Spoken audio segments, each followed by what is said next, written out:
Shalom Bapak Ibu, pagi kita masuk hadirat Tuhan pagi dengan segenap pagi. Mengalirlah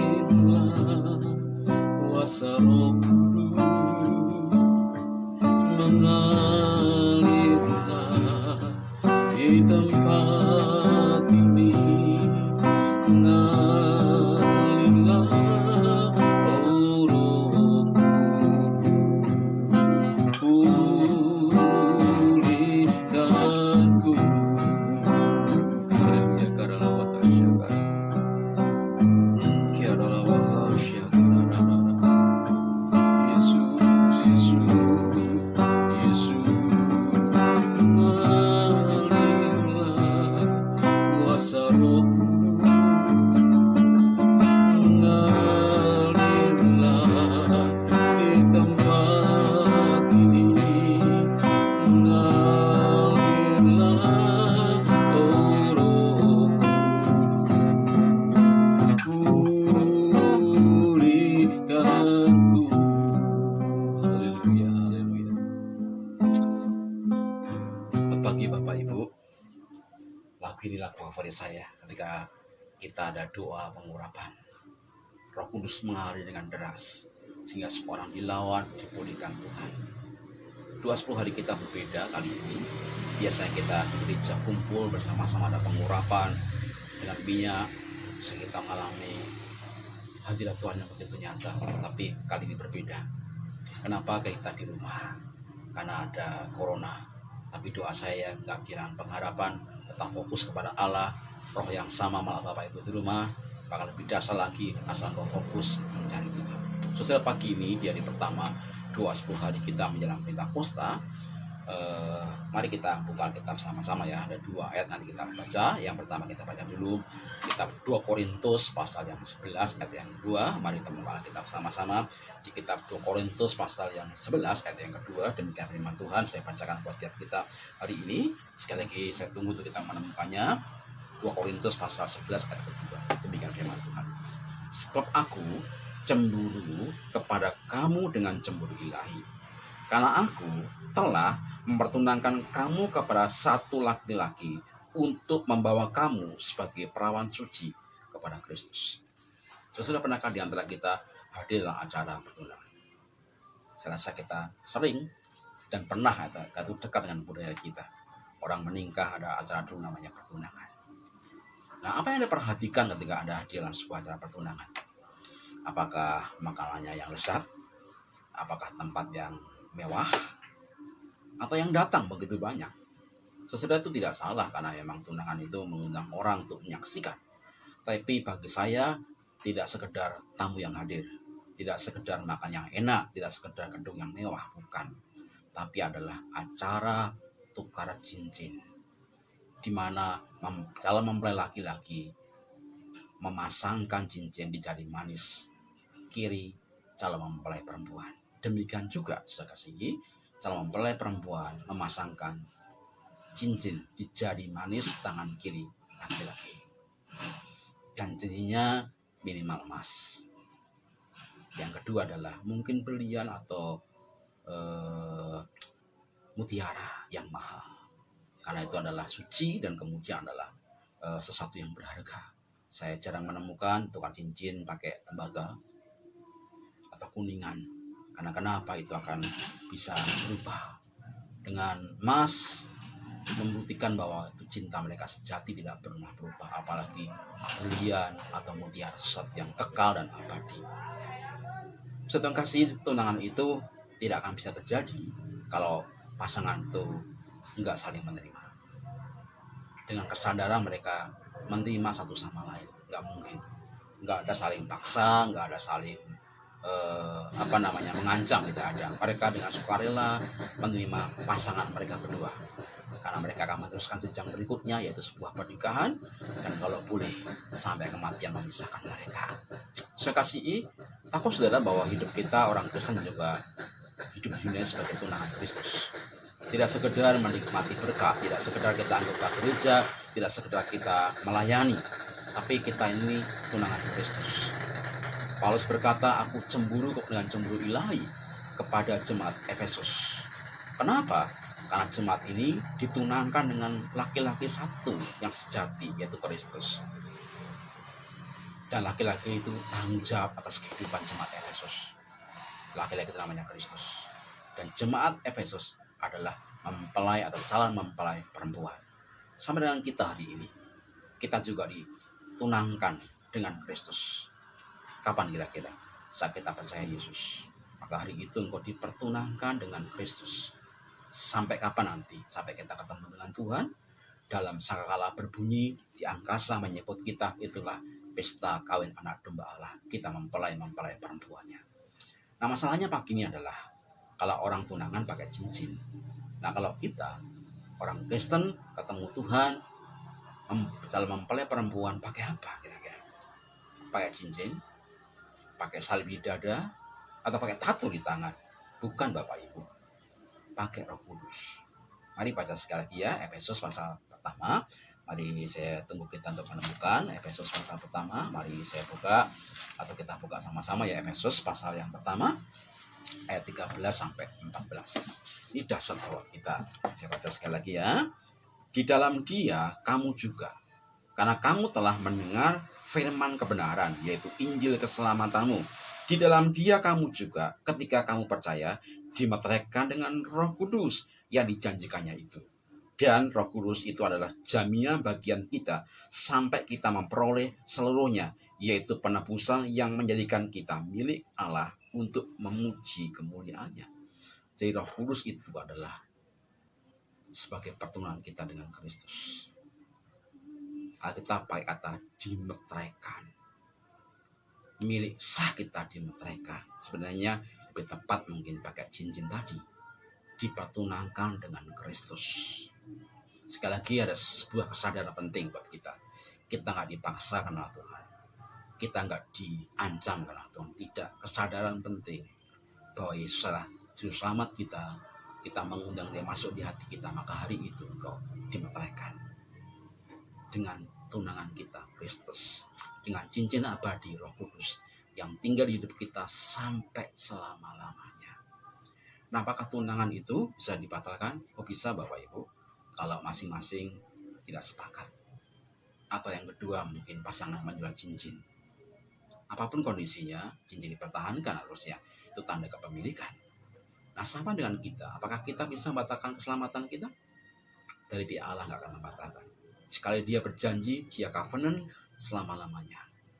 Manusia bisa membatalkan. Dengan cara apa? Mungkin murtad, menyangkal Tuhan, atau kemudian pelan-pelan kita mendukakan Roh Kudus. Dengan dosa, pelanggaran, nggak jaga keintiman dengan Tuhan, kemalasan dan sebagainya. Jadi pihak Allah nggak pernah membatalkan, tapi kita, karena kita sendiri membatalkan. Tapi Allah itu covenant, Allah itu imanen sampai selama-lamanya. Nah, waktu kita kenal Tuhan, saya kasih Allah mengirimkan Roh-Nya untuk tinggal di hidup kita. Pertanyaan kita hari ini adalah, di renungan pagi ini adalah, apa fungsi Roh Allah itu yang tinggal di hidup kita? Kita berkata metrai. Saya pakai kata dari cincin. Apa fungsinya? Roh Allah yang tinggal di hidup kita. Pertama adalah tanda kepemilikan. Seorang tukar cincin, maka itu ada hak pemilikan. Cincin itu seorang calon mempelai perempuan memakai nama calon mempelai laki-laki. Demikian juga di cincin mempelai laki-laki pakai nama perempuan. Artinya apa? Itu kepemilikan. Jika tidak ada orang menggoda, tunjukkan cincin itu dengan nama. Berarti aku milik seseorang. Dan dunia ini banyak tantangan Bapak Ibu. Kita memang belum kembali ke surga. Tantangannya berat. Kitab Roma berkata, kita semua sama-sama menderita sakit bersalin. Selama ada di kemah tubuh ini, banyak pergumulan kita hadapi. Selesai kapan? Saat kita kembali ke Tuhan. Dalam kematian kita, ketemu Tuhan sebagai mempelai laki-laki kita. Tapi di dunia banyak pergumulan yang akan menarik kita. Apa itu misalnya? Roh jahat, kuasa di udara, yang ingin mencuri kita dari Allah. Karena kita itu aset berharga Bapak Ibu. Kita segama dengan Allah, maka dunia ingin merebut kita. Atau kita sendiri ingin memisahkan dari kasih Allah. Dengan apa? Keinginan mata, keangkuhan hidup, keinginan daging kita, atau kuasa jahat yang menarik kita. Tapi ketika Roh Allah berfungsi maksimal, namanya kepenuhan Roh Kudus, Roh Allah akan berkata, tidak, Agus, ada Roh Allah tinggal di hidup Agus. Jemaat kasih karunia, ada Roh Allah tinggal di hidup mereka. Sehingga Allah akan membela umat kesayangannya. Allah membela kita di mana kita berada. Sehingga kitab Roma pasal yang ke-8 berkata, baik pedang, bahaya maut, malaikat sekalipun dan kematian sekalipun enggak dapat memisahkan kita dari kasih Allah. Kenapa? Roh Allah yang berdiam dalam diri kita itu membela kita karena kita milik kepunyaan Kristus. Biarlah hari ini pahami, engkau berharga, engkau milik Kristus, engkau dihargai Tuhan, sertai Tuhan sampai selama-lamanya. Katakan bersama-sama pagi ini, aku milik kepunyaan Kristus sebagai mempelai perempuan dan siap bertemu pada laki-lakiku, Kristus namanya. Itu yang pertama. Yang kedua adalah sebagai apa Roh Kudus itu? Cincin kawin yang pertama adalah kepemilikan. Yang kedua adalah jaminan untuk menikmati janji-janji Allah. Waktu kita ditunangan Bapak Ibu, ada banyak janji mempelai laki-lakinya. Kau akan mungkin kau berikan mobil, kau akan kau berikan rumah yang bagus. Meskipun kadang-kadang janji itu tidak ditepati. Tapi sebagai sadar bahwa itu pasangan, apapun kondisinya, tetap itu pasangan kita. Tapi beda, waktu kita terima Tuhan, Allah berjanji. Dan kita berkata Roh Allah itu sebagai tanda pemilikan. Yang kedua akan menepati janji-janji yang pernah Tuhan ucapkan dalam diri kita. Nah, di mana janji yang diucapkan? Di firman Tuhan.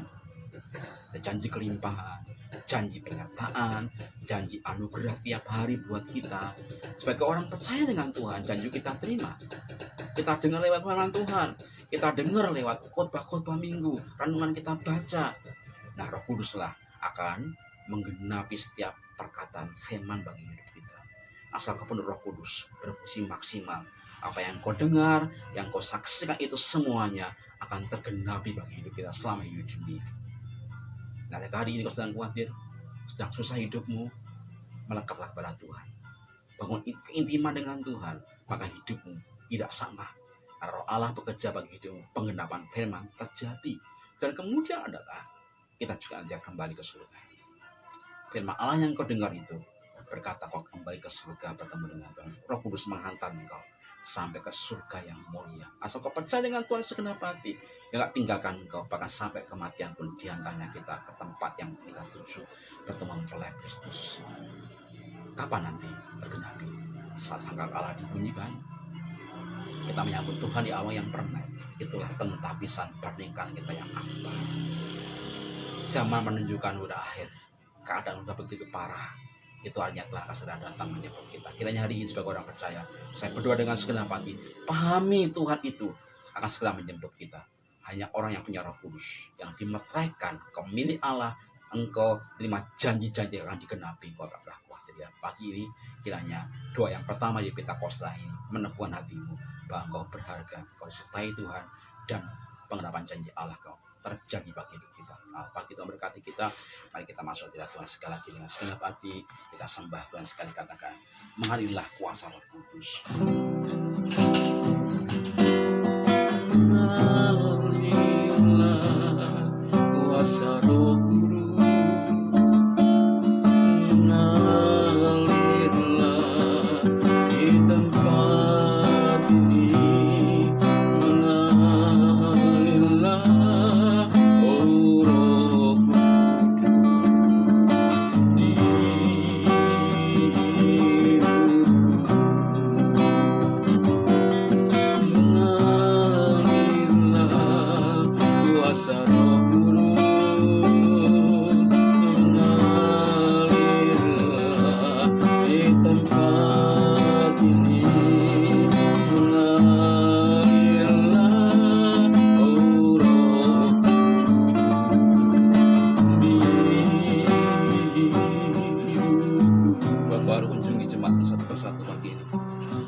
Hiburkan dan sakit Tuhan sembuhkan, dan berkat Tuhan tercurah bagi jemaatmu satu persatu. Dan yang lewat doa Pentakosta mereka penuh dengan Roh Kudus. Roh Allah berfungsi maksimal sehingga cuma tidak sama karena mereka punya otoritas, punya kuasa yang menyertai mereka. Sekarang berkati yang sedang bekerja, akan bekerja, yang akan belajar, yang akan beraktivitas hari ini. Kemurahan Allah bekerja, kemenangan berpihak kepada mereka karena mereka punya Tuhan yang hidup. Haleluya, haleluya. Amin. Tuhan kasih, selamat pagi. Jangan lupa ikuti renungan hari dengan tiap hari kita sama doa 10 hari. Ada Zoom hari Jumat, Selasa dan Jumat, kemudian kita akan berdoa bersama-sama. Tuhan berkati kita. Amin.